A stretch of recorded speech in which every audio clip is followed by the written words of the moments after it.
Shalom Bapak Ibu Saudara yang terkasih di dalam Tuhan Yesus Kristus. Selamat memasuki ibadah Minggu Paskah keempat. Damai dan sukacita kebangkitan Kristus masih kita rasakan dan menyertai kita semua. Tuhan adalah sumber kekuatan dan mazmur yang telah memberikan bukti nyata melalui keselamatan umat manusia. Ia yang telah bangkit untuk menyelamatkan, memberikan arti kepada umat Tuhan, bahwa pengorbanannya bukan untuk merusak tatanan kehidupan, tetapi memperbaiki segala tatanan kehidupan di muka bumi. Sebagai umat Tuhan, marilah kita tetap percaya dengan janji Tuhan untuk memulihkan segala keadaan umat manusia saat ini. Marilah kita terus setia di dalam persekutuan ibadah kita sebagai rasa syukur atas perbuatan kasih Tuhan. Jemaat dimohon untuk berdiri. Kita akan memulai ibadah Minggu Paskah keempat ini dengan menyanyikan kidung pujian yang diambil dari Kidung Jemaat 18, bait pertama sampai dengan ketiga. Allah hadir bagi kita.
Jemaat yang dikasihi oleh Tuhan, marilah ibadah Paskah yang keempat ini kita kuduskan dengan pengakuan pertolongan kita adalah dalam nama Tuhan yang mendirikan langit dan bumi.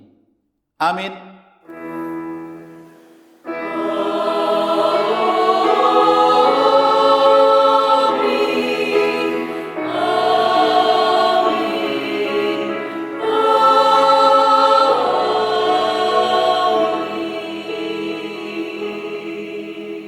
kasih karunia, rahmat dan damai sejahtera dari Allah Bapa kita dan dari Tuhan Yesus Kristus menyertai saudara.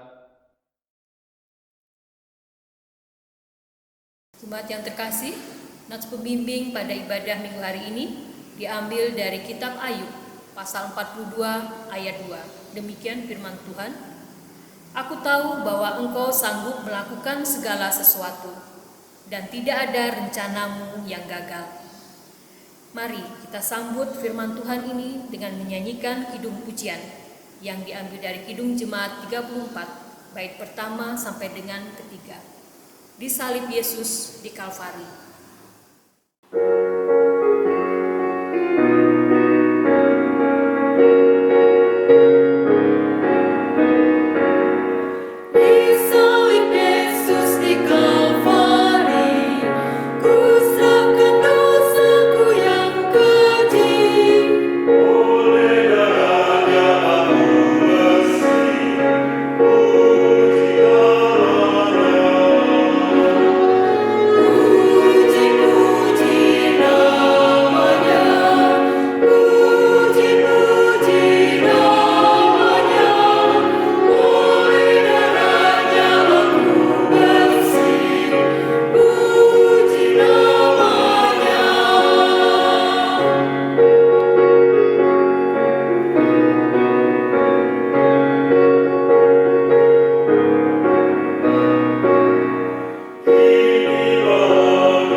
Pembacaan hukum kasih diambil dari Injil Matius pasal 22 ayat 37 sampai dengan 40. Jawab Yesus kepadanya, "Kasihilah Tuhan Allahmu dengan segenap hatimu dan dengan segenap jiwamu dan dengan segenap akal budimu. Itulah hukum yang terutama dan yang pertama. Dan hukum yang kedua yang sama dengan itu ialah, kasihlah sesamamu manusia seperti dirimu sendiri. Pada kedua hukum inilah tergantung seluruh hukum Taurat dan kitab para nabi." Dengan bercermin pada hukum kasih ini, nyata sekali dosa kita, yaitu kita belum bisa melaksanakan dengan selengkapnya dan seutuhnya. Oleh sebab itu, marilah kita menyesali dosa kita, seraya memohon pertolongan Tuhan dengan menyanyikan Kidung Jemaat 361 bait pertama sampai dengan ketiga. Di salibmu ku sujud.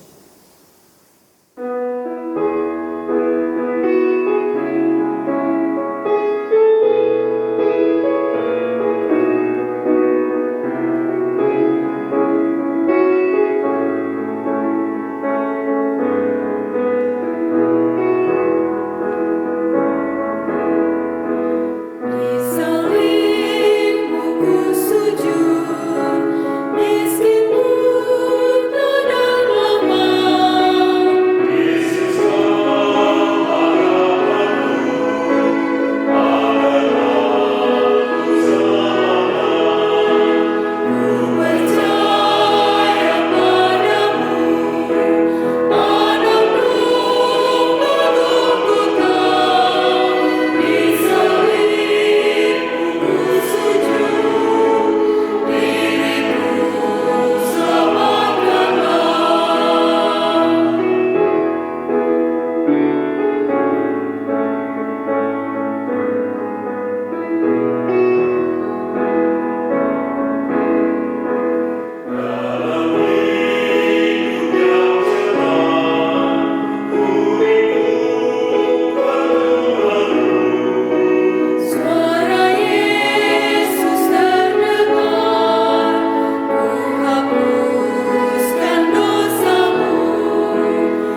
jemaat dimohon untuk berdiri.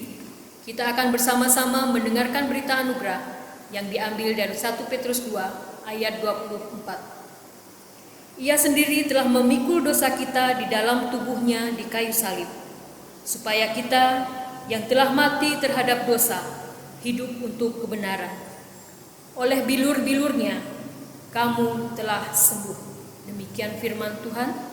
Bapak Ibu yang terkasih, kita akan sambut berita anugerah dengan menyanyikan Kidung Jemaat 183 bait pertama dan kedua. Menjulang nyata atas bukit Kala.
Bapak Ibu yang dikasihi oleh Tuhan, sebelum kita membaca dan merenungkan firman Tuhan pada pagi ini, marilah kita tundukkan kepala, kita akan berdoa.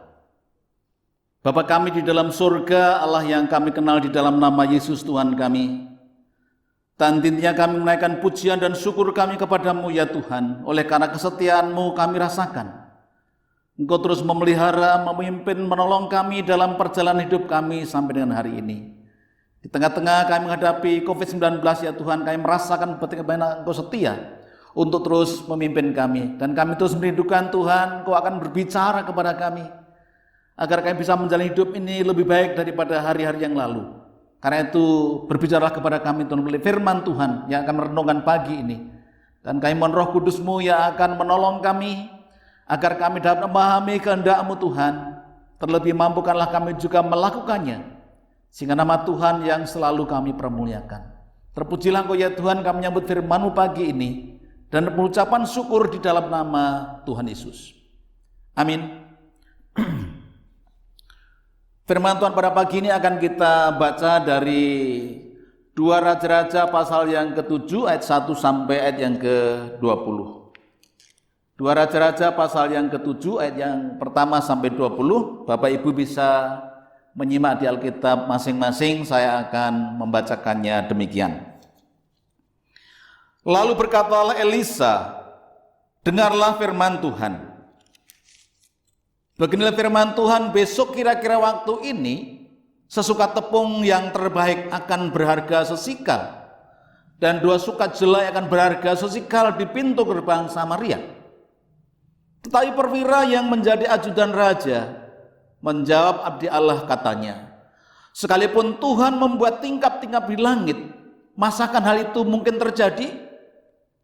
Siap abdi Allah, sesungguhnya engkau akan melihatnya dengan matamu sendiri, tetapi tidak akan makan apa-apa daripadanya.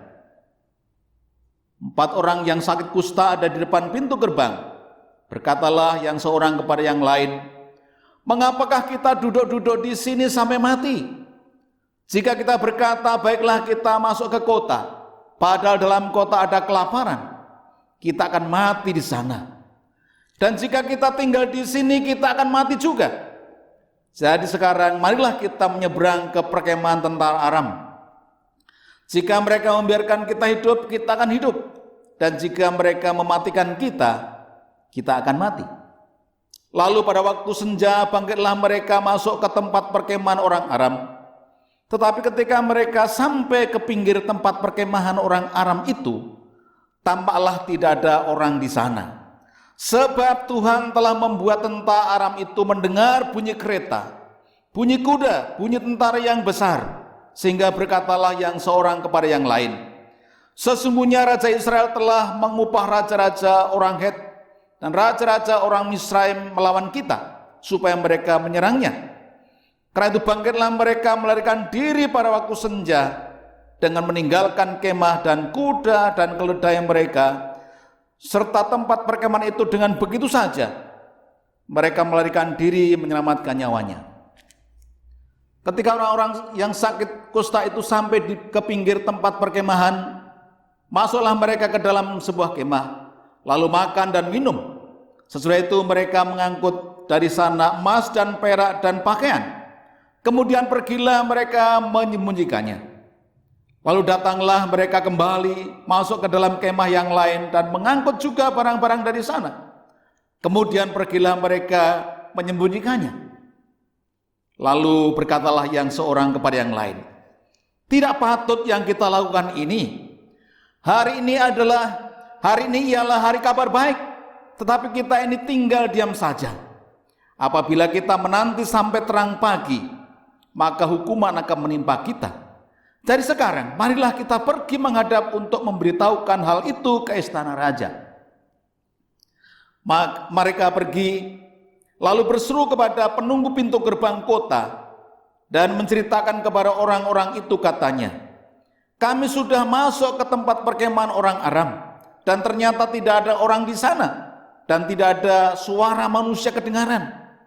Hanya ada kuda dan keledai tertambat dan kemah-kemah ditinggalkan dengan begitu saja. Para penunggu pintu gerbang menyerukan dan memberitahukan hal itu ke istana raja. Sekalipun masih malam, raja bangun juga lalu berkata kepada para pegawainya, baiklah kuterangkan kepadamu apa maksud orang Aram itu terhadap kita. Mereka tahu bahwa kita ini menderita kelaparan.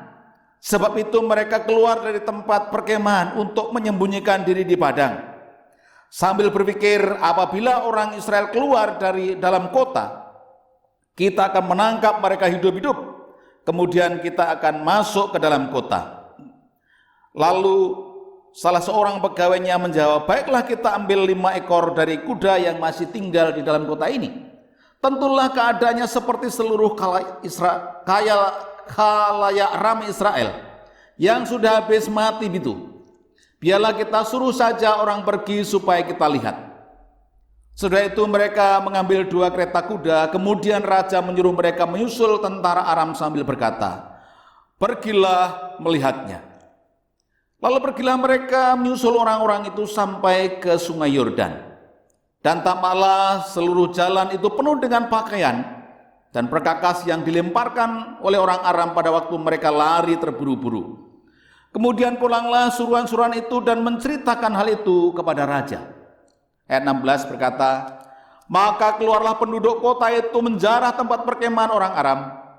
Karena itu sesukat tepung yang terbaik berharga sesikal dan 2 sukat jelai berharga sesikal sesuai dengan firman Tuhan.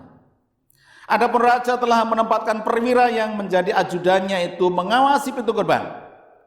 Tetapi rakyat menginjak-injak dia di pintu gerbang, lalu ia mati sesuai dengan perkataan abdi Allah yang mengatakannya pada waktu raja datang mendapatkan dia. Dan terjadi juga seperti yang dikatakan abdi Allah itu kepada raja, 2 sukat jelai akan berharga sesikal dan sesukat tepung yang terbaik akan berharga sesikal besok kira-kira pada waktu ini di pintu gerbang Samaria. Pada waktu itu si perwira menjawab abdi Allah itu, sekalipun Tuhan membuat tingkap-tingkap di langit, masakan hal itu mungkin terjadi? Tetapi Elisa berkata, sesungguhnya engkau akan melihatnya dengan matamu sendiri, tetapi tidak akan makan apa-apa daripadanya. Demikianlah terjadi kepada orang itu. Rakyat menginjak-injak dia di pintu gerbang, lalu matilah ia. Yang berbahagia ialah mereka yang mendengarkan firman Allah dan memeliharanya. Haleluya.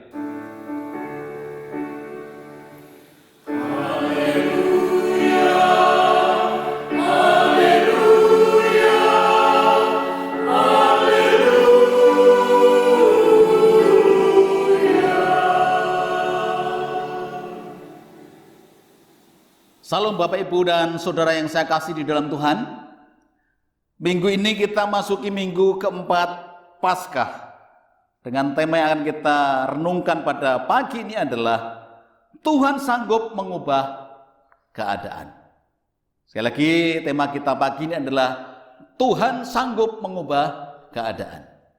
Dalam perjalanan kehidupan ini Bapak Ibu, saya yakin bahwa setiap orang pernah namanya mengalami masalah. Persoalan pergumulan, entah itu masalah yang kecil, yang sepele, ataupun juga masalah yang rumit untuk dijalaninya. Masalah yang membuat orang harus berpikir keras, lalu tidak dapat berbuat apa-apa, dan pada akhirnya memang tidak ada jalan keluar. Ketika seseorang mengalami satu persoalan yang begitu sulit itu, ada 2 kemungkinan yang terjadi. Yang pertama adalah orang itu akan bersikap optimis, yakin bahwa pasti badai ini pasti akan segera berlalu, masalah pasti akan segera terselesaikan, sehingga dia tetap tenang menjalani kehidupan ini, karena dia tahu bahwa ada pribadi yang mengatur segala sesuatunya. Respon yang kedua Bapak, mungkin juga akan ada orang yang sangat pesimis ketika melihat masalah itu datang menerpa hidupnya. Orang itu mungkin akan merasa cemas, akan merasa khawatir, galau, tidak tenang, dan dampaknya bisa saja akhirnya menyalahkan orang lain. Bisa saja juga menyalahkan Tuhan di dalam perjalanan hidupnya. Dan ketika kita mencermati bagian yang kita baca tadi, sejarah Israel sedang mengalami krisis. Kalau istilah sekarang itu Israel lagi di lockdown oleh tentara Aram. Tidak bisa melakukan segala sesuatu, ada di situ saja. Sengsaranya adalah mereka memiliki banyak persoalan di dalamnya, mengalami krisis multidimensional. Ya. Lalu krisis yang dialami adalah krisis keamanan, krisis ekonomi, krisis kepercayaan diri, bahkan krisis iman. Tadi kita membaca bagian firman Tuhan yang menjelaskan kepada kita bahwa ada orang-orang yang pesimis. Kita perhatikan seorang perwira pesimis ketika Elisa menyampaikan sebuah kebenaran firman Tuhan. Dia tidak percaya. Mana mungkin Tuhan bisa melakukan hal itu. Lalu selain perwira itu juga raja juga pesimis, kehilangan kepercayaan diri, kehilangan keyakinan akan Tuhan. Ya. Sehingga orang Israel yang mengalami persoalan tadi seperti dicekam rasa yang menakutkan, kecemasan yang begitu dalam, tidak bebas bekerja. Lalu ada krisis pangan dan kelaparan yang begitu hebat. Bahkan tadi diceritakan bahwa dalam bagian-bagian sebelumnya juga menceritakan betapa sulitnya mereka mendapatkan makanan. Makanan halal sulit dicari, apalagi yang haram juga sulit dicari. Dikatakan begitu mahalnya. Kalau Bapak membaca tadi bahwa seekor kepala keledai berharga 85 sikal. Lalu seperempat, itu di bagian pasal sebelumnya Bapak Ibu. Ya, ayat yang ke-25 akan kita cermati dari pasal 6 supaya kita tahu ceritanya. Dikatakan, maka terjadi kelaparan hebat di Samaria selama mereka mengepungnya, sehingga sebuah kepala keledai berharga 85 sikal perak dan seperempat kap tai merpati berharga 5 sikal perak.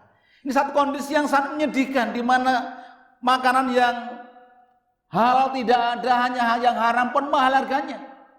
Makanan yang tidak layak dikonsumsi Bapak Ibu. Dan ketika kita perhatikan perkembangan berikutnya, masa itu begitu memprihatinkan, begitu mengerikan, sehingga terjadilah di dalam pasal yang ke-6 ayat yang ke-28 dan 29. Ayat 29 dikatakan, jadi kamu memasak anakku dan makan dia, tetapi ketika aku berkata kepadanya pada hari berikutnya, berilah anakmu supaya kita makan dia, maka perempuan itu menyembunyikan anaknya. Kisah yang sangat menyedihkan. Seorang ibu yang begitu mengasihi anaknya rela untuk memasak anaknya untuk dimakan Bapak Ibu. Dan setelah itu dikatakan yang lain juga harusnya bergantian. Ketika mendengar bagian itu maka raja mengoyakkan pakaiannya. Ya. Lalu dikatakan dikatakan di dalam ayat yang ke-30, tatkala raja mendengar perkataan perempuan itu, dikoyakkannya lah pakaiannya, dan sedang ia berjalan di atas tembok, kelihatanlah kepada orang banyak bahwa ia memakai kain kabung dan kulit tubuhnya. Lalu berkatalah raja, beginilah kiranya Allah menghukum aku, bahkan lebih daripada itu, jika masih tinggal kepala Elisa bin Safat di atas tubuhnya pada hari ini. Saudara perhatikan di sini, yang kita perhatikan adalah bahwa seorang raja Israel akhirnya melakukan tindakan yang tidak terpuji, mengancam seorang hamba Tuhan yang menyatakan kebenaran. Elisa diancam akan dipenggal kepalanya.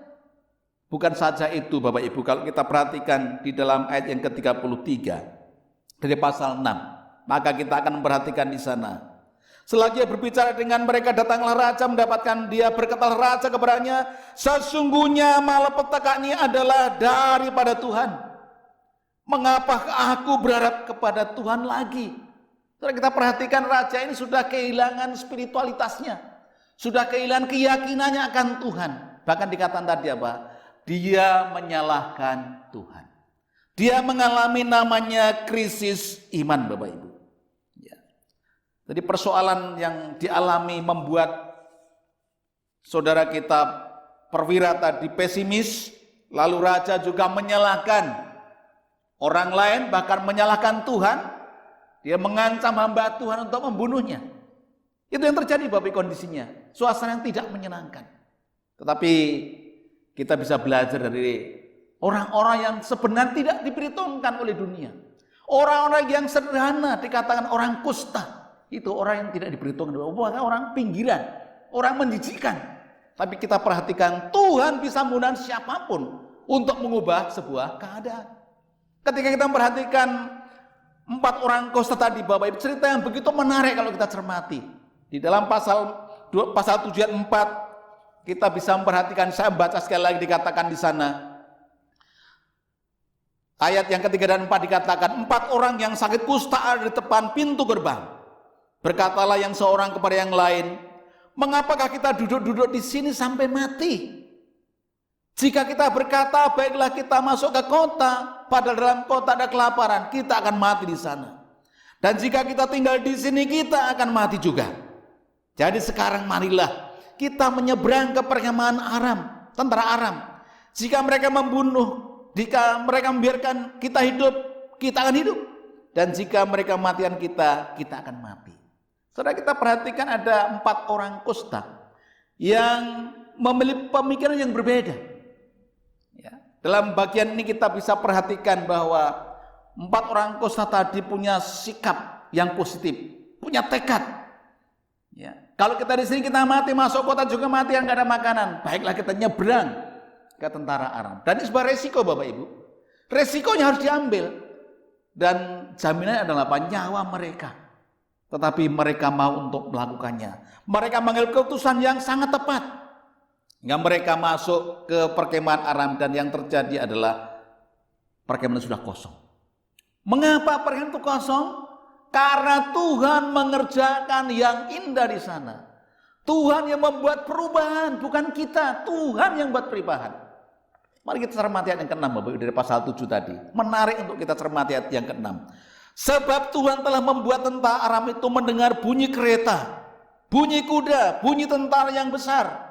Sehingga berkatalah yang seorang kepada yang lain, sesungguhnya Raja Israel telah mengupah raja-raja orang Het dan raja orang Misraim melawan kita, supaya mereka menyerang kita. Ayat itu dikatakan, karena itu bangkitlah mereka melarikan diri pada waktu senja dengan meninggalkan kemah dan kuda dan keledai mereka, serta tempat perkemahan itu. Dengan begitu saja mereka melarikan diri menyelamatkan nyawanya. Kita perhatikan, Tuhan yang membuat sebuah perubahan. Mereka gentar oleh karena mendengar suara yang dibuat oleh Tuhan. Ya. Jadi kalau kita perhatikan Bapak Ibu, bagian ini mengingatkan kepada kita bahwa Allah adalah pribadi yang berdaulat untuk mengubah segalanya. Dari yang tidak menyenangkan bisa menjadi yang menyenangkan. Dan itu dialami oleh 4 orang kusta tadi. Mengalami sesuatu yang menyenangkan dalam hidupnya. Karena ketika mereka mengambil keputusan yang tepat, maka kita bisa memperhatikan di dalam ayat yang ke-9. Ya. Lalu berkatalah seorang kepada yang lain, ayat yang ke-8 lebih jelas dikatakan di sana. Ayat 8 dikatakan, ketika orang-orang yang sakit kusta itu sampai ke pinggir tempat perkemahan, masuklah mereka ke dalam sebuah kemah, lalu makan dan minum. Ya, mereka menikmati kecukupan berkat Tuhan. Karena apa? Mereka mengambil langkah iman, ya, mau untuk masuk ke kemahnya orang Aram, dan mereka mendapat makanan, makan dan minum sepuasnya. Dan kalau kita perhatiin, bukan saja makan minum, mereka juga mengambil emas, perak, pakaian, kemudian pergi menyembunyikan diri. Baliklah ke kemah yang lain, begitu juga selanjutnya. Jadi mereka diperkaya oleh karena tentara Aram sudah pergi dan mereka mendapatkan hal yang dibutuhkan selama ini. Ya. Jadi kita perhatikan mereka dipuaskan, tetapi ada sebuah kesadaran di sana bahwa mereka tidak berlaku egois. Kita perhatikan tadi bahwa orang-orang kusta tadi tidak egois Bapak Ibu. Ketika mereka sudah mendapatkan yang diperlukan, mereka dikenyangkan, mereka dibekali dengan berbagai hal yang diharapkan. Lalu mereka menyadari bahwa mereka harus menyampaikan berita sukacita itu kepada raja.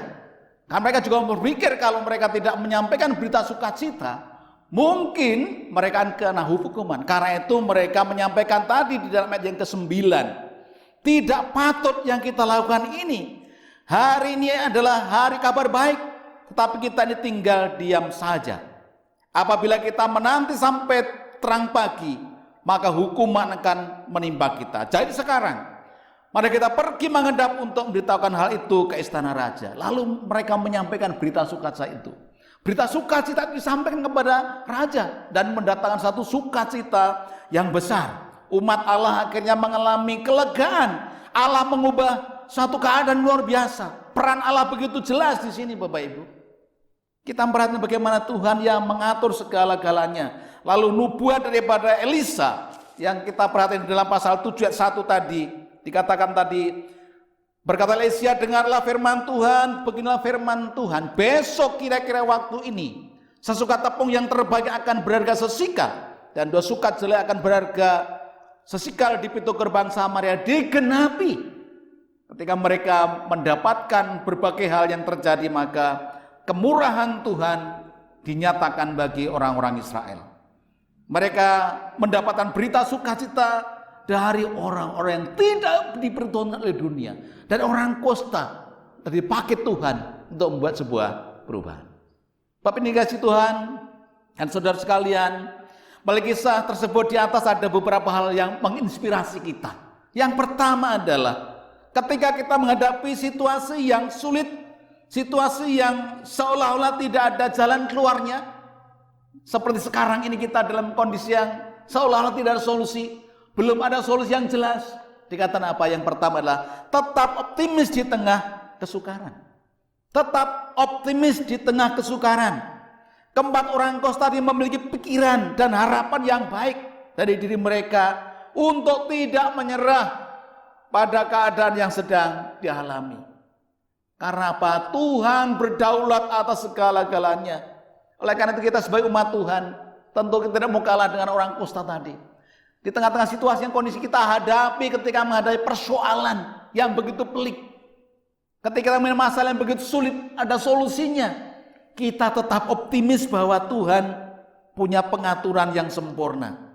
Kita ingat firman Tuhan bahwa Allah turut bekerja di dalam segala sesuatu untuk mendatangkan kebaikan bagi mereka yang mengasihi Dia, yang terpanggil sesuai dengan rencana Tuhan. Oleh karena itu Bapak Ibu, ketika kita juga ada dalam situasi di mana kita masih tidak bisa kemana-mana, masih di rumah saja, kita tidak boleh protes. Kita harus punya pemikiran optimis bahwa kesukaran ini suatu saat akan berakhir. Kesukaran akan berlalu, badai pasti berlalu. Pemikiran optimis yang kita pegang bahwa Allah punya otoritas atas seluruh kehidupan kita. Dia tidak pernah membiarkan kita, Dia tidak pernah meninggalkan kita. Firman Allah berkata, janganlah takut sebab aku menyertai engkau. Janganlah bimbang sebab aku ini Allahmu, aku akan menuntun engkau, bahkan memberikan tangan kananku membawa kepada kemenangan. Positif Bapak Ibu. Amin. Dengan Tuhan harus positif. Hal yang kedua yang perlu kita perhatikan, yang kita lakukan adalah tidak tinggal diam. Kita perhatikan tadi orang Kosta tadi dari pasal yang ke-74 tadi, tidak tinggal diam. Kalau kita di sini kita akan mati. Kalau kita masuk kota kita juga mati, nggak ada makanan di sana. Tetapi kalau kita nyebrang ke perkemahan Aram, mungkin masih ada harapan. Kalau kita hidup, ya hidup. Tapi kalau mati, nah ya biarlah kita mati. Tapi mereka punya pemikiran yang positif. Tidak tinggal diam, mereka proaktif. Jadi 4 orang Kosta tidak berdiam diri menyerah pada keadaan yang sudah dihadapi. Ya, tetapi mereka mau untuk menyeberang walaupun dengan jaminannya adalah nyawa mereka. Mereka tidak tinggal diam. Ya, tetapi mereka melakukan sesuatu sehingga mendapatkan apa yang diharapkan. Makan yang berlimpah-limpah, mendapat pakaian, semua kebutuhan ada di sana. Karena apa? Mereka tidak tinggal, mereka mengambil langkah iman. Istilah kerennya mengambil langkah iman sehingga mendapatkan apa yang dirasakan itu. Bapak ini dikasih oleh Tuhan, kita sebagai pribadi, keluarga maupun gereja Tuhan, ketika menghadapi masalah atau pergumulan yang panjang, kita tidak larut di dalam persoalan kita. Kita tidak larut di dalam masalah kita, kita mau cepat move on. Jangan sampai kita terus berlarut di situ sehingga kita akhirnya kehilangan keyakinan kita. Tetapi kita perlu untuk meyakini bahwa Tuhan terus berkarya. Mengambil langkah iman begitu penting, ya. Jangan kita berdiam diri, tapi mengambil langkah iman. Tuhan, aku melangkah bersamamu, engkau akan nyata mujizatmu. Kita ingat Petrus dalam minggu kemarin kita belajar. Ketika Petrus mengambil langkah iman, maka terjadilah mujizat. Mendapatkan ikan yang begitu banyak, 150 ekor banyaknya. Karena apa? Mengambil langkah iman, tidak berdiam diri. Nah Bapak Ibu, dalam hidup kita, ketika kita ada persoalan, masalah pergumulan, jangan kita berdiam diri saja. Ya wes toh, masalah begini, tidak. Tapi kita berpikir kreatif, apa yang aku lakukan supaya bisa keluar dari persoalan ini. Dan yang ketiga yang perlu kita lakukan adalah kita harus hati sepikir.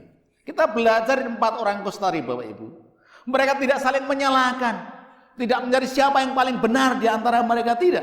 Tetapi mereka punya satu kerinduan untuk sehati mencapai pada satu tujuan yang sama. Ya, mereka memberikan kontribusi positif untuk sampai pada satu tujuan, sehingga mereka berempat menyeberang ke tentara Aram, ke perkemahan Aram, dan mereka mendapatkan apa yang dirindukan.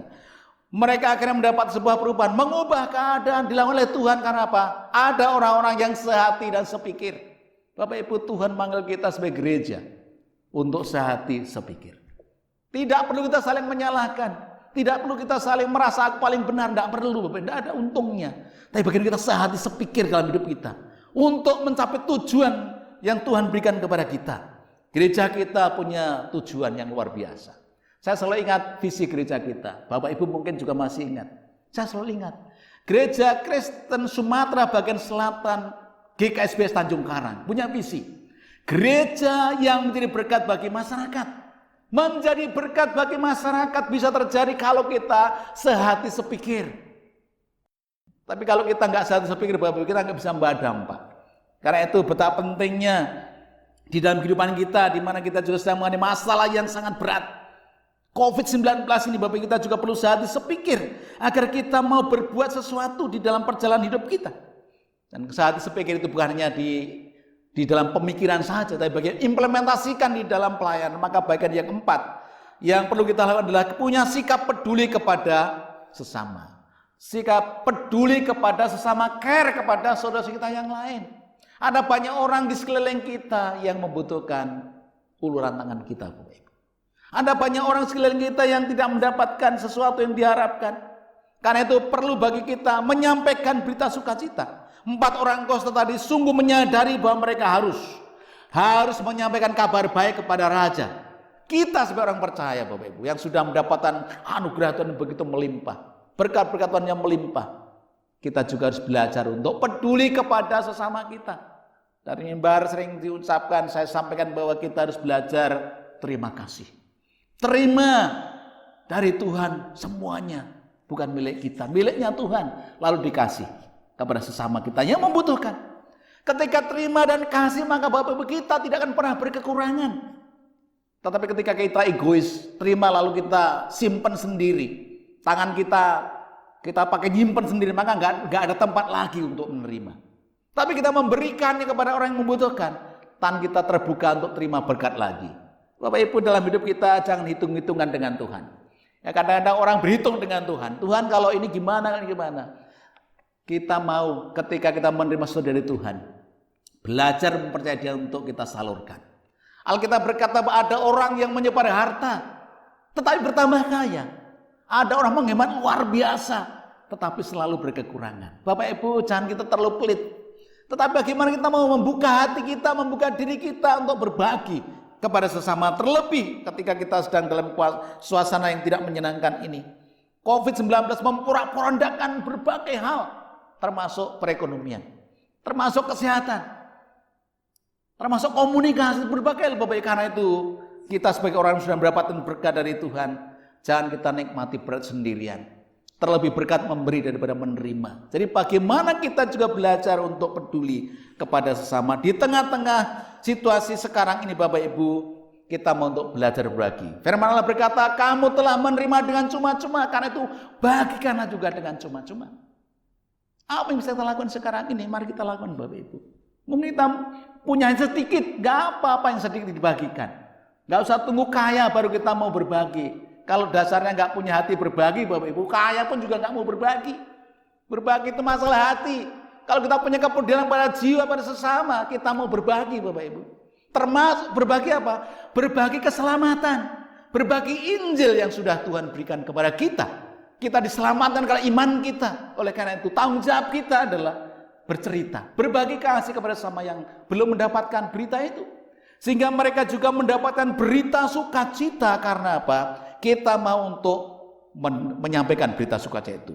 Bapak ini kasih Tuhan, dalam Minggu Paskah yang keempat ini, kita menang kemenangan Tuhan Yesus atas maut. Ia telah berbagi kehidupan dan mendapatkan kemuliaan Bapa. Sehingga Allah sangat meninggikan Dia dan mengaruniakan nama di atas segala nama. Nama yang begitu mulia. Nah, kita sebagai orang percaya, sebagai muridnya, kita harusnya juga melakukan hal yang sama. Tidak berbeda dengan apa yang dilakukan oleh guru kita, Tuhan kita, junjungan kita, oleh pribadi begitu mengasihi kita, mau melaksanakan tugas itu dengan mulia. Karena itu ketika kita rindu bahwa Tuhan sanggup membuat sebuah perubahan, maka hal yang pertama kita harus optimis, badai pasti berlalu, COVID-19 pasti akan segera berlalu. Hal yang kedua adalah kita tidak tinggal diam, kita mau berbuat sesuatu, ya, kita mau melangkah dengan iman, ya, apa yang bisa kita kerjakan lakukan. Sekarang kita sedang mencoba untuk mengadakan bakti sosial bersama dengan PGIW dan lain, kita support di sana. Tapi juga perhatikan anggota jemaat kita yang mungkin ada berkekurangan. Bapak Ibu juga peduli. Mari kita mulai care, berbagi kepada siapa yang membutuhkannya. Itu bentuk nyata daripada kepedulian kita. Yang ketiga adalah kita mau sehati sepikir. Sehati sepikir, kita tidak perlu untuk berdebat masalah teologi, masalah banyak hal nggak perlu. Tapi sehati sepikir firman Tuhan. Sehati sepikir itu mendatangkan satu sukacita bagi orang-orang yang kita layani Bapak Ibu. Dan yang terakhir tadi adalah bagaimana kita mau untuk peduli kepada sesama. Kita peduli kepada sesama yang menderita. Sehingga ketika kita melakukan hal itu, maka dikatakan Tuhan akan mengubah keadaan menjadi yang lebih baik lagi. Selamat menjalani kehidupan di tengah-tengah COVID-19 ini dan keyakinan bahwa Tuhan sanggup mengubah keadaan menjadi lebih baik. Tuhan Yesus memberkati kita sekalian. Amin. Bapak Ibu, kita akan mengambil saat teduh sebentar. Mari kita tundukkan kepala, kita mengambil saat teduh. Di dalam saat teduh ini biarlah kita merenungkan kembali kehidupan kita. Apakah yang menjadi persoalan yang paling pelik dalam hidup kita? Apa yang menjadi persoalan yang paling berat dalam hidup kita? Saudara, hal yang penting adalah kita harus punya satu keyakinan. Sesuatu yang positif ketika menanggapi segala sesuatunya. Berpikir positif bahwa Tuhan sedang mengerjakan segala sesuatu. Tuhan rindu supaya di tengah-tengah persoalan yang kita hadapi, kita tetap memandang kepada Dia. Tetap bergantung sepenuhnya kepada Tuhan. Oleh karena Bapak Ibu, mari di dalam kehidupan kita mau untuk terus menyatukan hati pikiran kita sehati sepikir. Kita juga tidak berdiam diri di tengah persoalan yang kita hadapi, tapi kita mengambil langkah iman. Tapi kita juga mau untuk peduli kepada sesama kita yang menderita. Sehingga ada banyak orang mengelawatan Allah karena kita peduli kepada mereka. Mari kita juga berbagi keselamatan itu. Berbagi Injil itu kepada orang lain. Sehingga mereka yang percaya dikatakan diselamatkan. Mari masing-masing kita ambil waktu untuk bersaat teduh. Menyatakan komitmen kita di hadapan Tuhan, tetap mempercayai Dia. Apapun yang terjadi, ingatlah Tuhan tidak pernah membiarkan dan meninggalkan kita.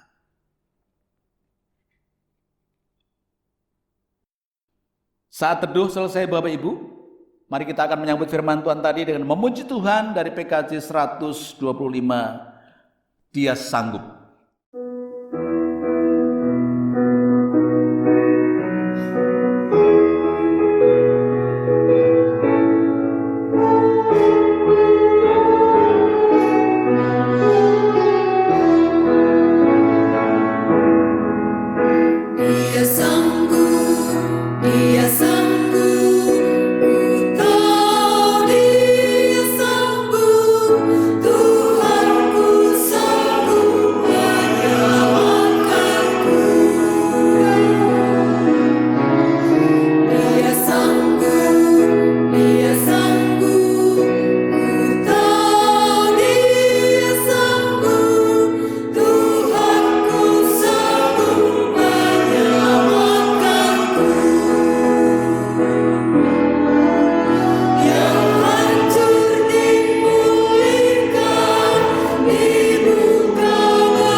Jemaat dimohon untuk berdiri. Mari kita bersama-sama memperbaharui iman kita dengan mengucapkan pengakuan iman rasuli. Aku percaya kepada Allah Bapa yang Maha Kuasa, Khalik langit dan bumi, dan kepada Yesus Kristus anaknya yang tunggal Tuhan kita, yang dikandung daripada Roh Kudus, lahir dari anak darah Maria, yang menderita sengsara di bawah pemerintahan Pontius Pilatus, disalibkan, mati dan dikuburkan, turun dalam kerajaan maut. Pada hari yang ketiga bangkit pula dari antara orang mati, naik ke surga, duduk di sebelah kanan Allah Bapa yang Maha Kuasa. Dan dari sana ia akan datang untuk menghakimi orang yang hidup dan yang mati. Aku percaya kepada Roh Kudus, gereja yang kudus dan persekutuan orang kudus, pengampunan dosa, kebangkitan orang mati, dan hidup yang kekal. Amin. Bapak, Ibu, dan Saudara yang saya kasih dalam Tuhan, mari kita ambil waktu untuk berdoa. Nanti kita akan akhiri dengan doa Bapa kami. Kita tundukkan kepala, kita berdoa. Bapa kami ada di dalam kerajaan surga yang maha mulia. Kami naikkan pujian dan syukur kami ya Tuhan kepadamu karena Engkau Allah kami yang sangat baik. Engkau Allah yang sanggup melakukan segala sesuatu. Engkau yang sanggup mengubah keadaan kami Tuhan. Di tengah-tengah kondisi yang kadang tidak menyenangkan kami alami, Engkau tetap bekerja di sana untuk membawa kami melihat kemuliaan. Tuhan, kami percaya bahwa di tengah-tengah masa COVID-19 yang sedang dialami oleh bangsa kami dan bangsa-bangsa seluruh dunia ini, Engkau sedang merancang sesuatu yang indah. Oleh karena Tuhan, tolonglah kami sebagai umat-Mu untuk terus mempercayai Tuhan di dalam seluruh hidup kami. Percaya bahwa Engkau Allah yang berdaulat, yang tidak pernah membiarkan dan meninggalkan kami ya Tuhan. Bahwa Engkau akan terus menolong kami, akan terus memimpin kami, sehingga kami bisa keluar dari kesulitan yang kami hadapi ini. Oleh karena pertolongan Tuhan, Engkau lah yang akan mengubah segalanya. Karena itu Tuhan, kami juga terus berdoa untuk pelayanan yang ada di gereja-Mu GKSP Tanjung Karang. Kami berdoa untuk lingkungan gereja kami, Tuhan akan jaga dan pelihara. Bahkan melalui keberadaan gereja-Mu Tuhan, ada banyak orang yang boleh mengenal Engkau dan percaya kepada-Mu. Kami menyerahkan ke dalam tangan Tuhan untuk pelayan para hamba anggota majelis, baik itu para penatua, pendeta, diaken. Tuhan urapi sehingga kami sebagai alat di tangan Tuhan bisa terus hati sepikir untuk memikirkan kemajuan gereja-Mu. Sehingga visi yang Tuhan sudah taruh di hati kami, gereja yang menjadi berkat bagi masyarakat, akan terjadi ke depan ini. Karena kami mau berbuat sesuatu untuk kemuliaan nama-Mu. Bapak, kami juga menyerahkan untuk program-program kerja gereja-Mu, Tuhan akan berkati. Saudara kami ada di komisi-komisi, Tuhan berkati mereka, agar mereka juga terus semangat untuk melaksanakan tugas panggilan-Mu. Sehingga melalui semua pelayanan dilakukan Tuhan, nama Tuhan dipermuliakan. Jemaat-Mu dibangun imannya untuk semakin bertumbuh mengenal Engkau dan mengasihi-Mu ya Tuhan. Kami juga menyerahkan Tuhan untuk pelayanan kami di SMP Kristen 5, Tuhan juga akan berkati. Sehingga melaluinya Tuhan ada banyak orang mengenal kebenaran itu. Dan satu saat boleh mengenal Engkau dan percaya kepada-Mu ya Tuhan. Bapak surgawi, kami juga menyerahkan untuk pelayanan gereja Tuhan. Dan kesaksian gereja di seluruh negeri ini, terlebih di tengah-tengah kami menghadapi COVID-19 ini Tuhan. Kami berdoa supaya kami juga menjadi gereja yang peduli. Gereja yang mau berbagi kepada masyarakat di mana kami berada. Mau berbagi kepada siapapun yang membutuhkan bantuan kami Tuhan. Kami tidak mau untuk berpangku tangan menutup mata kami, tapi kami membuka mata kami dan mau untuk melihat sekeliling kami. Dan kami berbuat sesuatu untuk membawa berkat bagi mereka. Termasuk di dalamnya Tuhan, kami juga mau menceritakan kebaikan-Mu, Injil kepada mereka, sehingga mereka satu saat juga mendengar nama-Mu diselamatkan karena percaya kepada-Mu ya Tuhan. Kami berdoa kiranya Allah terus memberkati semua hamba-hamba Tuhan yang melayani di seluruh negeri ini. Berkati mereka di tengah-tengah kesulitan yang kami hadapi. Kami tetap setia untuk melayani Engkau Tuhan, walaupun tidak langsung bertemu dengan jemaat-Mu. Kami bisa mengadakan pelayanan secara online dan biarlah Tuhan berkati, sehingga menjadi satu kesempatan bagi setiap jemaat untuk menikmati berkat-berkat Tuhan yang disampaikan. Bapak surgawi, kami juga menyerahkan pergumulan jemaat-Mu. Kiranya Allah akan melawat mereka. Yang sakit kami berdoa supaya Tuhan akan menyembuhkannya. Kami berdoa menyerahkan untuk saudara kami Bapak Yonatan Eko Setio Budi, kiranya Tuhan akan melawat dan menyembuhkannya. Juga jemaat-Mu yang sakit di berbagai daerah, di seluruh negeri yang sakit, Tuhan sembuhkan dengan kuasa-Mu. Sehingga dengan demikian Tuhan, maka setiap pribadi yang sakit akan dipulihkan, disembuhkan, dan boleh memuliakan nama-Mu. Kami juga mengingat untuk jemaat-Mu yang menantikan proses pemulihan kesehatan. Kami menyerahkan Tuhan untuk Bapak Wagimin, saudara kami Tri Anggono, kami serahkan juga untuk Bapak Selamat. Kami serahkan Ibu Sri Suwarsi, kami serahkan Ibu Mursinem, kami serahkan Ibu kami Surwoyo, kami menyerahkan ke dalam tangan Tuhan Bapak Trijoko, kami serahkan Bapak Satin Tuhan, dan juga saudara kami yang menantikan proses pemulihan kesehatan. Kami berdoa supaya Tuhan juga akan bekerja dan akan melawat sehingga saudara yang mengalami kesembuhan dari Tuhan. Demikian juga menyerahkan Tuhan untuk jemaat yang mengalami pergumulan masalah ekonomi. Kiranya Allah juga akan melawatnya, akan memberkati mereka, usaha pekerjaan mereka Tuhan. Tuhan berkati sehingga menghasilkan buah untuk kemuliaan nama-Mu. Kami juga menyerahkan di antara saudara kami membutuhkan teman hidup, Bapak yang akan memberikan yang terbaik. Sehingga mereka bisa merumah tangga yang selaras dengan kehendak Tuhan, sehingga Engkau dipermuliakan melaluinya. Ada anak-anak-Mu juga yang butuh pekerjaan, ya Tuhan, kiranya Engkau akan menyiapkannya sesuai dengan kemampuan yang dimiliki, sehingga mereka bisa bekerja untuk memuliakan Tuhan di dalamnya.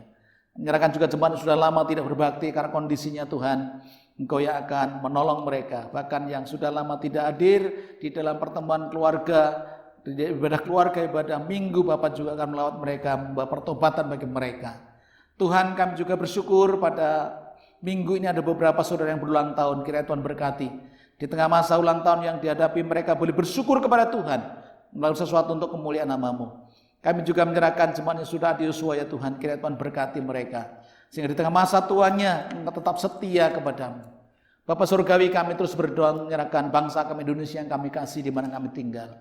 Oh Tuhan, Kau tahu segala pergumulan bangsa kami, secara khusus dalam menangani wabah COVID-19 ini. Tuhan, kami berdoa untuk hamba-Mu, Presiden kami Jokowi, dan juga wakilnya Ma'ruf Amin, dan semua aparat tingkat pusat. Tuhan berkati, sehingga mereka sehati sepikir untuk mendapatkan solusi yang terbaik dalam mengatasi COVID-19 ini, Tuhan. Dan juga pemerintah tingkat 1, tingkat 2, sampai di tingkat RT. Biarlah mereka sehati sepikir, Tuhan, untuk terus berjuang melawan COVID-19 ini, Tuhan, sehingga kami bisa menyelesaikannya. Dan tidak lama lagi, Tuhan, ini akan berakhir, supaya kami bisa menjalani kehidupan yang lebih baik lagi. Tuhan, kami berdoa juga untuk para medis, para dokter, perawat, dan juga saudara kami, para relawan. Tuhan, berkati mereka. Mereka lah yang sesungguhnya menjadi pahlawan kami hari-hari ini. Berikan mereka semangat untuk terus melayani.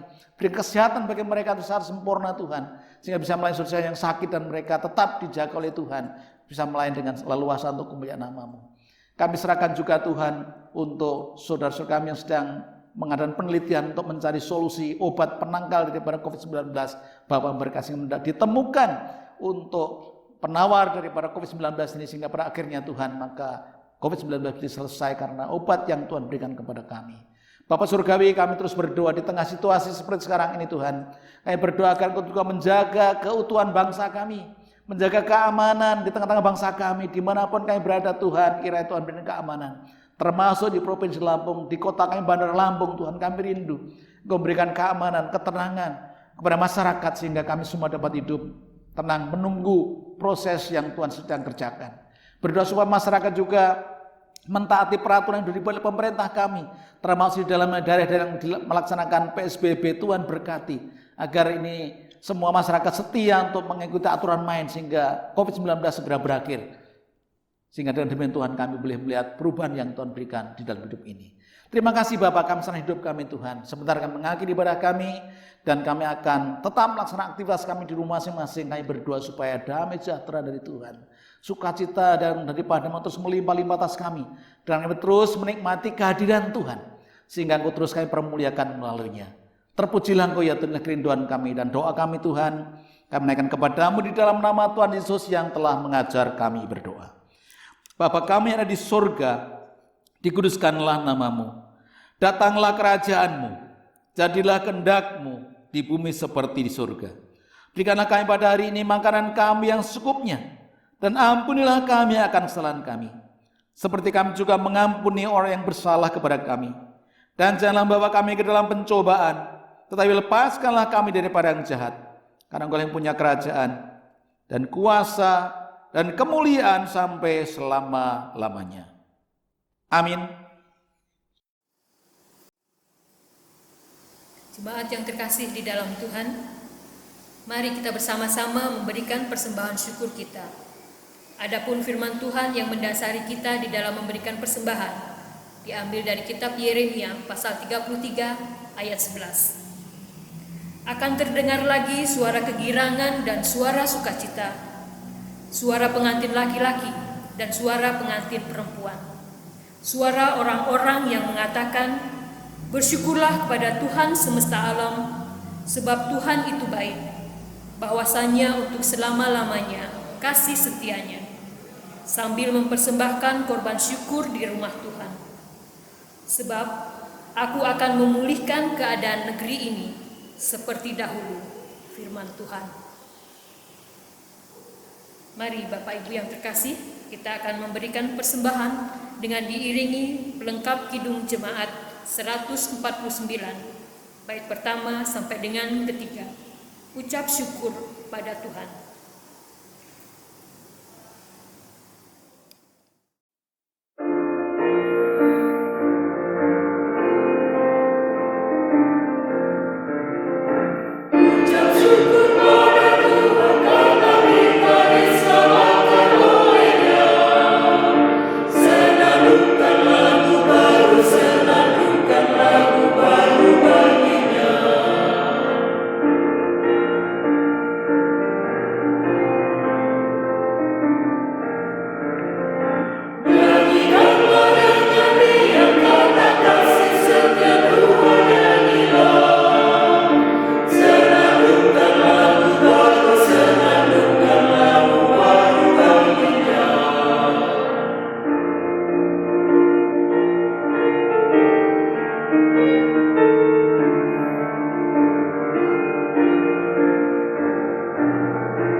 Jemaat yang terkasih di dalam Tuhan, mari kita aturkan persembahan kita di dalam doa.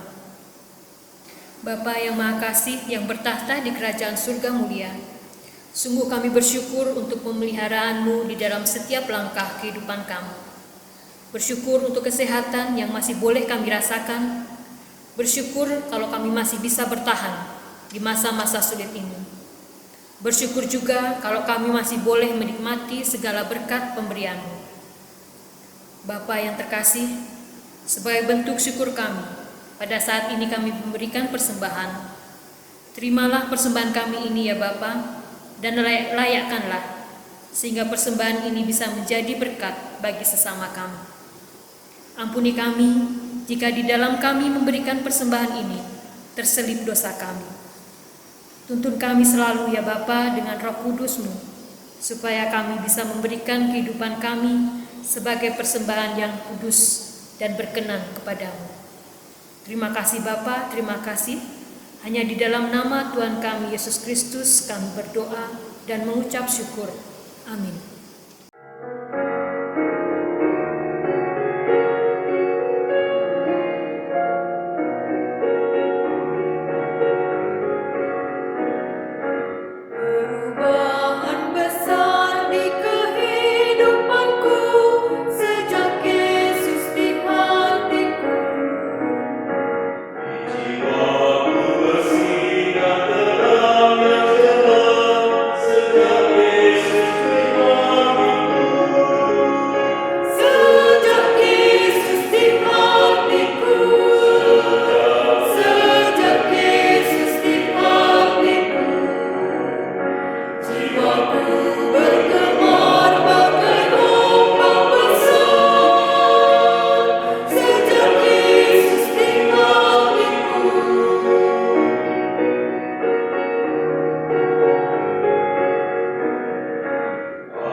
Saudara-saudari kasih oleh Tuhan, perayaan ibadah Paskah keempat akan segera berakhir.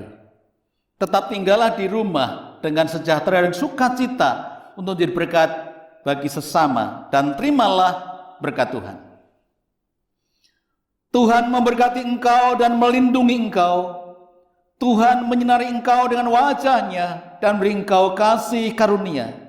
Tuhan menghadapkan wajah-Nya kepadamu dan beri engkau damai sejahtera di dalam kemuliaan Bapa dan Anak dan Roh Kudus. Amin.